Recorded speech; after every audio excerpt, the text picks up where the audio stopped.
Bonjour, bonjour, bienvenue sur le plateau de Batijournal TV. Nous sommes toujours à Lyon, Eurobois 2022. Et avec mon invité, qui est le président du CESIMPAC, nous allons parler du CESIMPAC. Bonjour. Pierrick Auboiron, bonjour. Bonjour. Donc Merci pour l'invitation. Vous êtes le président du CESIMPAC. Déjà, vous allez nous rappeler qui est le CESIMPAC, qui vous représentez, et après on verra vos actions. Tout à fait. Donc le CESIMPAC, c'est, pour faire simple, 28 adhérents qui représentent la quasi-totalité du marché de l'électroportatif en France. Donc vous pouvez en voir quelques exemples sur voilà, le slide là, on les a les présent. 28. Voilà, tout à fait. Donc c'est très représentatif du marché de l'électroportatif.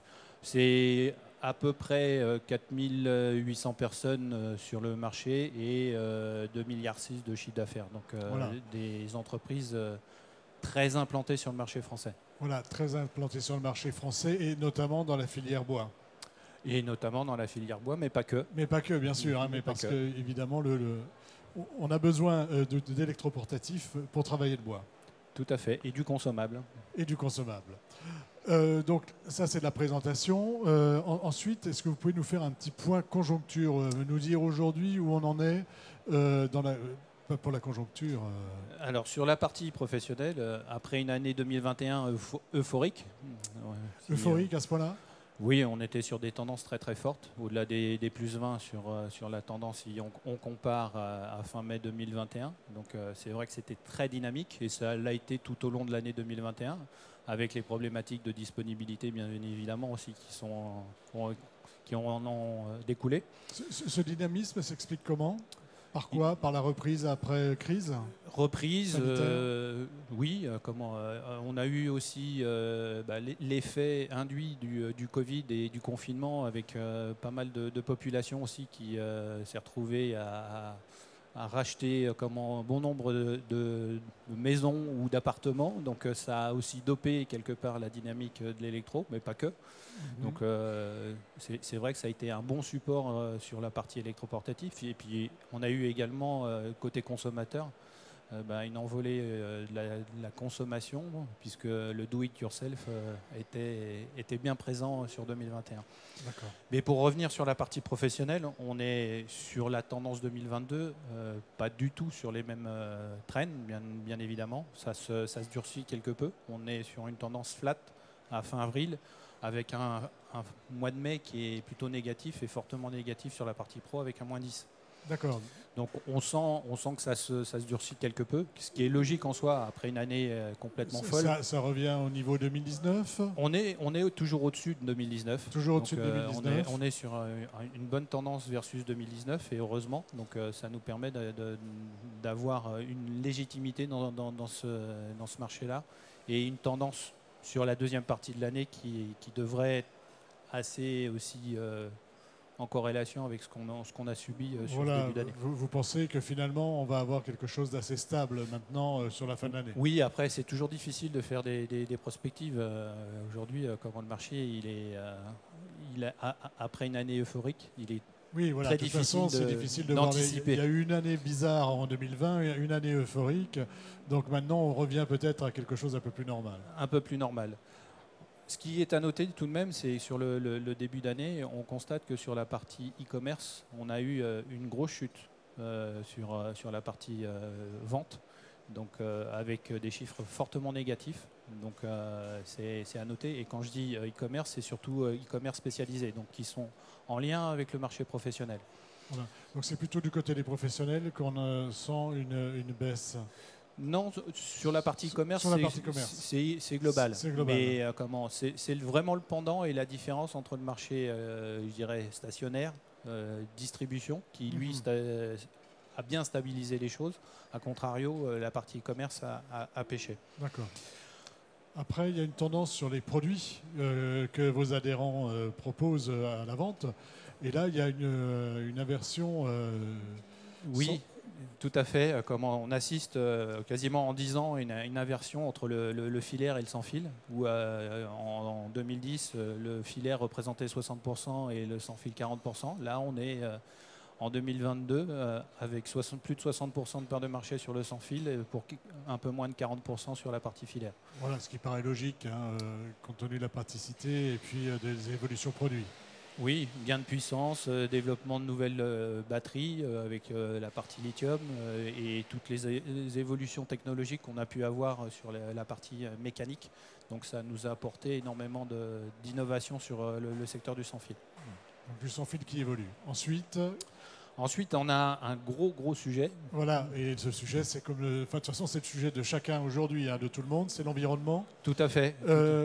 Comment vous travaillez cet aspect-là? Sur quel axe vous travaillez? Disons que c'est une approche que l'on a avec les différents adhérents, mais également sur le côté environnemental avec le gouvernement et avec les différentes associations.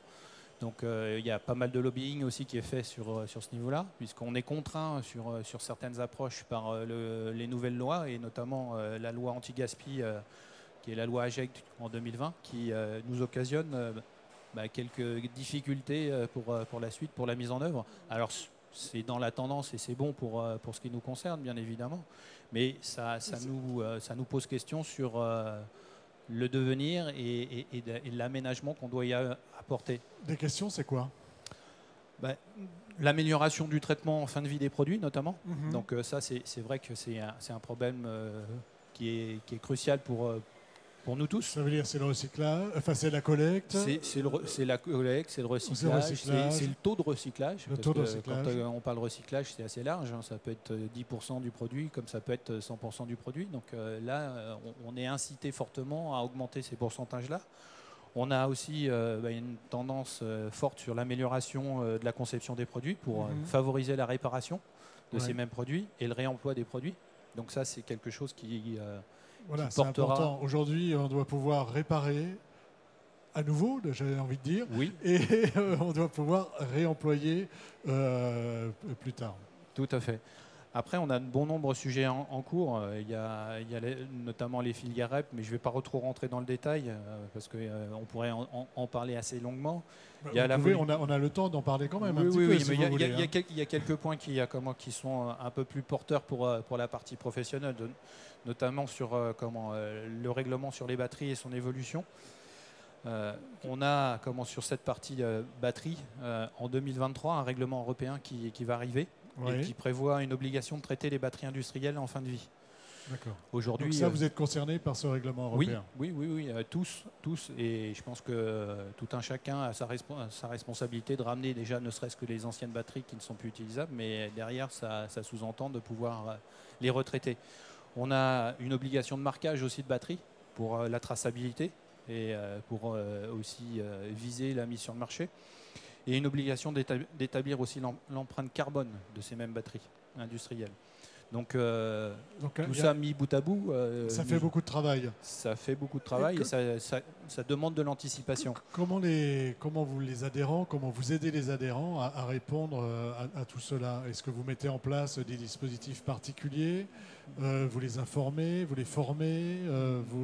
Comment ça se passe? Déjà, on peut s'appuyer sur notre fédération qui est la FICIM, où au sein de cette fédération, on a des personnes qui sont dédiées dans ces approches-là. Et on les en remercie grandement puisqu'elles nous ouvrent les portes de certains sujets et surtout nous permettent de faire du lobbying aussi sur la partie de ces mises en place de REP ou de lois qui occasionnent quelques problématiques qui sont très très loin du sujet gouvernemental. Il faut aller faire connaître vos problématiques à vous. Tout à fait. Après, comme on a aussi une notion qui a son importance sur la partie je parlais tout à l'heure de la filière REP. On a la notion de réemploi des emballages qui va apparaître à partir de 2025, mais c'est déjà présent sur la partie 2022 avec un décret qui prévoit une obligation pour les entreprises de certaines tailles de réemployer un seuil minimal d'emballage.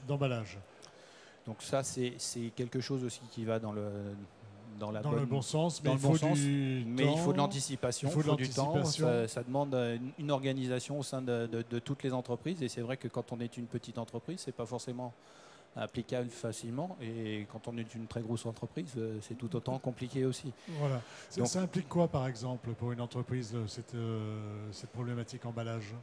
C'est de réemployer un maximum d'emballage qui est issu soit de la fabrication, soit du transport, soit de différents approvisionnements de l'entreprise en elle-même. Donc c'est d'être entre guillemets éco-responsable dans l'utilisation de l'emballage pour éviter de refabriquer. Éviter de jeter, de refabriquer. Tout à fait. Toujours sur le même principe. Hein. Après, il y a un point aussi qui est important, c'est les actions qu'on mène sur la sécurité des utilisateurs. C'est une notion aussi qui est très importante pour nous en tant que fabricants et au sein du C5PAC. C'est l'utilisateur, c'est le cœur du réacteur, entre guillemets, pour ce qui nous concerne. Donc on travaille de concert avec l'IRIS ST. Et par son intermédiaire, on a créé le guide sur le risque des poussières, qu'on a déployé. Donc, ça a été accompagné avec différentes entreprises qui sont présentes au sein du C5PAC.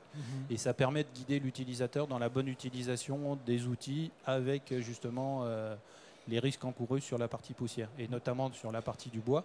Oui, très important. C'est très important et c'est très nocif pour l'humain.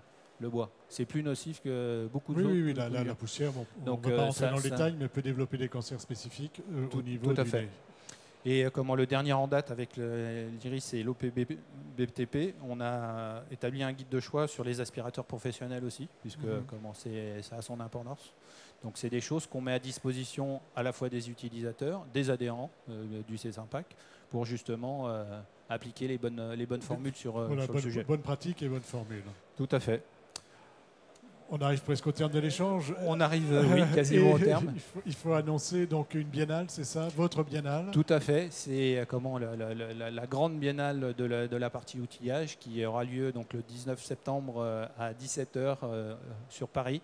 Donc on invite l'ensemble de la distribution et des adhérents de l'outillage à venir, bien évidemment. C'est quelque chose qu'on instaure depuis maintenant c'est la sixième. C'est la sixième. Sixième biennale. Sixième. Vous avez des thématiques. Quatrième. Pardon. Je vais un peu vite en besogne. C'est pas grave. Donc vous avez des thématiques particulières qui seront développées. Ce qu'on a évoqué aujourd'hui sera aussi dans la présentation qu'on amènera sur la partie biennale, puisque c'est au cœur de nos préoccupations en tant que fabricants. Et je pense que ça résonnera aussi au niveau de la distribution. Donc on est pas mal interrogé sur ces évolutions-là.